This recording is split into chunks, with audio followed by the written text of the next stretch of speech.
जय मसीह मेरे भाई और बहनों, परमेश्वर के नाम की महिमा हो। बहुत से लोग हमारे बीच में जो अपने आप को मसीह कहलाते हैं, परमेश्वर की वचन के विरुद्ध शिक्षा को पाते हैं, शिक्षा को प्रचार भी करते हैं। अब देख लीजिए, जैसे कि वनस पेंटेकोस्टल्स या ब्रेनहैम कलीसिया के भक्त लोग हमारे पास आते हैं और हमसे कहते हैं कि हमें जो ज्ञान परमेश्वर की वचन यीशु मसीह के बारे में देता है उससे अलग शिक्षा हमने पाया है, इसलिए इनकी शिक्षाओं को प्राप्त करने के लिए वो हमें इनवाइट करते हैं। तो कुछ दिन पहले की बात है, व्हाट्सएप में मेरा एक दोस्त हमसे ये बात आगे रखता है और कहता है कि यीशु मसीह यानी कि परमेश्वर ने पुराना नियम में पिता बन के आया, नया नियम में पुत्र बन के आया और कलीसिया के समय में वो पवित्र आत्मा बन के आया। तो मैंने उनसे पूछा कि तो आपके विश्वास के अनुसार जो मनुष्य बन के कौन आया, पिता, पुत्र या पवित्र आत्मा? तो उन्होंने कहा पिता ही पुत्र बन के आया है। क्या आप लोग ये मानते हैं कि पिता, पुत्र और पवित्र आत्मा, जिस तरह से एक व्यक्ति एक ही समय वो पिता होता है, बेटा होता है, पति होता है, बॉस हो सकता है, दोस्त हो सकता है, उसी तरह क्या परमेश्वर के वचन हमें परमेश्वर के बारे में ऐसा चित्र देता है जिस तरह से ये भाई लोग हमें समझाने की कोशिश करते हैं? निश्चय ही नहीं। परमेश्वर के वचन में जब हम पढ़ते हैं, सीखते हैं, शिक्षा प्राप्त करते हैं, परमेश्वर की वचन हमें साफ साफ इस बात को आगे रखता है कि पिता पुत्र एक नहीं है, बल्कि एक परमेश्वर में तीन व्यक्ति, 3 पर्सन्स के बारे में परमेश्वर की वचन कहता है। जब भी आप नया नियम पढ़ेंगे, आपको जिस तरह से एक व्यक्ति वेश बदलता है, एक व्यक्ति को अलग अलग टाइटल्स जो होता है, उस तरह से परमेश्वर का टाइटल नहीं है पिता।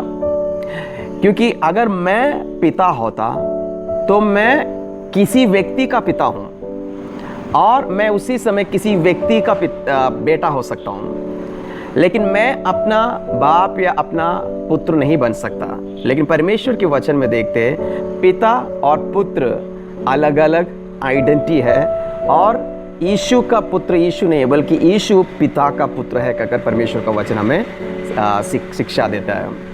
मेरे भाइयों और बहनों, इस बात को समझना बहुत ज़रूरी है। परमेश्वर के वचन के अनुसार इंसान बनकर, मनुष्य बनकर कौन आया? क्या एक वचन है सारी बाइबल में जहाँ पर हमें इस बात को स्थापित कर सकते हैं कि पिता ने इंसान बन के आया?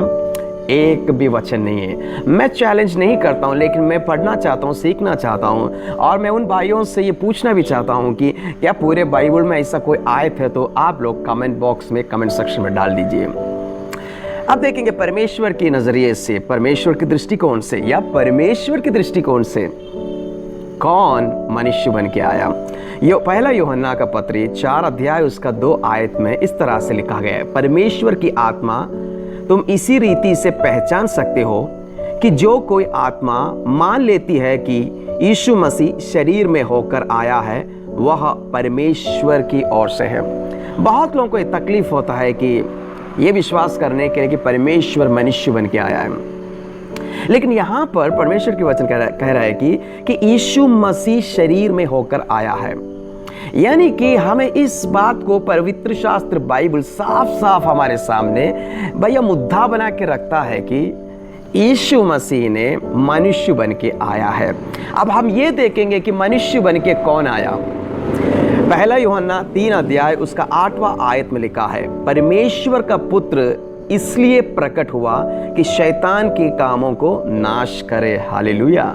यानी कि यहाँ पर आप देखते हैं मेरे भाई, यहाँ पर यह नहीं कहा कि पिता परमेश्वर ने मनुष्य बन के आया या पिता परमेश्वर ने प्रकट हुआ है, बल्कि यहाँ पर लिखा है कि परमेश्वर का पुत्र, परमेश्वर और परमेश्वर का पुत्र, परमेश्वर नहीं यानी कि पिता नहीं बल्कि पुत्र ने प्रकट हुआ है। तो इस वचन बहुत साफ साफ हमारे सामने इस बात को रखता है।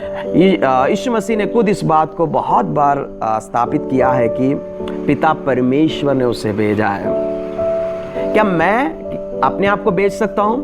नहीं, क्योंकि यीशु ने खुद कहा है। अगर आप यीशु के वचनों को मानते हैं, अपनी संस्था, अपनी नेता या उनसे बढ़कर यीशु की वचनों को आप मानने के लिए इच्छा रखते हैं, तो भैया आपको तो ये मानना ही पड़ेगा कि यीशु मसीह को किसी ने भेजा है। और पवित्र शास्त्र बाइबल हमें साफ साफ इस बात को समझाता है। यूहन्ना का सुसमाचार 3 अध्याय 16 और 17 और गलातियों का पत्री 4 अध्याय उसका 4वां आयत में हमें इस बात को साफ समझाता है कि परमेश्वर पिता ने ही पुत्र को भेजा है। यूहन्ना का सुसमाचार 16 अध्याय 17 से लेकर जो आयत है वहां पर परमेश्वर के वचन में यीशु मसीह खुद कहता है कि वह पिता के पास से आया और वह लौट के पिता के पास जाएगा।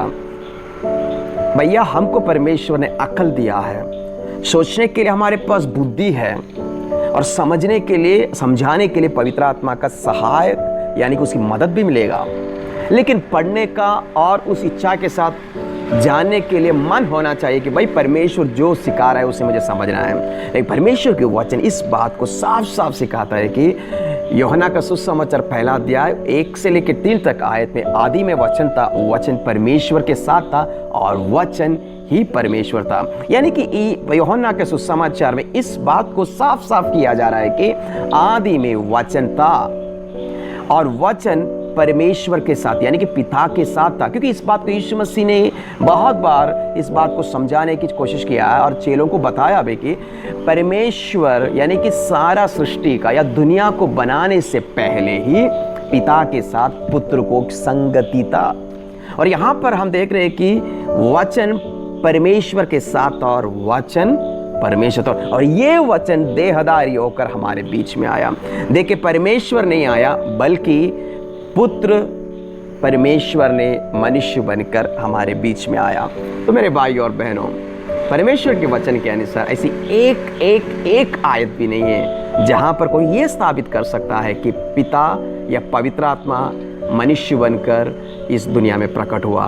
तो कौन मनुष्य बनकर प्रकट हुआ? और एक बार मैं आप लोगों के लिए ये वचन को पढ़ना चाहूँगा। 1 यूहन्ना 3:8 परमेश्वर का पुत्र इसलिए प्रकट हुआ कि शैतान के कामों को नाश करने के लिए पुत्र ही प्रकट हुआ है, उसका नाम यीशु मसीह है।